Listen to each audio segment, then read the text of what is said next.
that do not exist. This is all anatomically incorrect, absolutely incorrect. And that was Da Vinci's teacher. That was Da Vinci's teacher, Andrea del Verrocchio. But basically what you've tried to reproduce here is what you think from all the Da Vinci drawings, his teachers, his students, his people working with him, this is the way the end result would look if Da Vinci was doing it in your imagination. In my imagination, that's in my humble imagination. Yeah.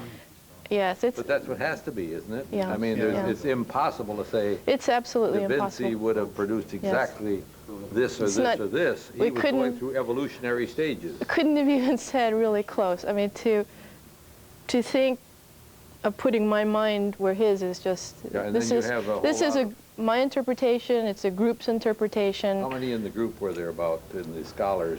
5 of us: Rod, myself.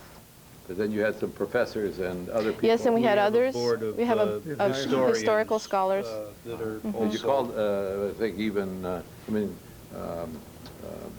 Charlie Dent called them all together earlier, and then you called them together again, didn't you? Well, Charlie was in touch with them, and then Roger has been in touch with Carlo Pedretti, who's the world's leading Da Vinci scholar. So there has been a dialogue going with him. We met him up at the opening of the Museum of Science in Boston when they had their show up there, and we had discussions with him. And Rogers had ongoing discussions. He went out to California to see him. So that has he been back to discuss this with you? He has not seen this horse. No, but Chandler Kerwin has seen it. Chandler Kerwin? Chandler Kerwin, who he saw his area of expertise, I think, is in very difficult mechanical inventions during that time and how it was applicable to art. I'm not really sure, but he's a brilliant man, and he saw the horse and was very happy about it. And his analysis of it was very different from mine. Mine is a very intuitive analysis, an artistic analysis, anatomical analysis. He came from a completely different perspective of what the rider would have looked like, and the composition and the twist, and how if you walked around it, it kept you moving and it kept you intrigued about all aspects of the horse. I intuitively do these things. I don't think about them. My sensibility is in that way, but I cannot articulate it. I took basically this face right here. So I'm utilizing this face, this kind of eye. He always articulated. That's Leonardo's original drawing, isn't This is an original drawing, which is much smaller, actually. So I took this kind of profile with the open mouth, this very aggressive, forward-looking horse. Also, the momentum is pushed way forward.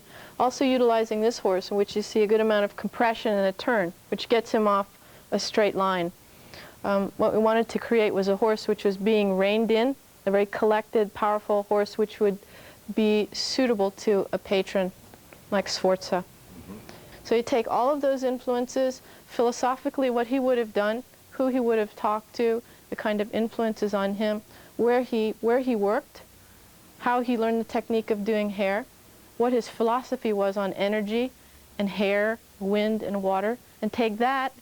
That's not going to come out of any drawings. I have to use all of that and put it together and try to create something. I think, Nina, you have done a brilliant job, absolutely brilliant job in imagining and bringing the thing off. Thank you.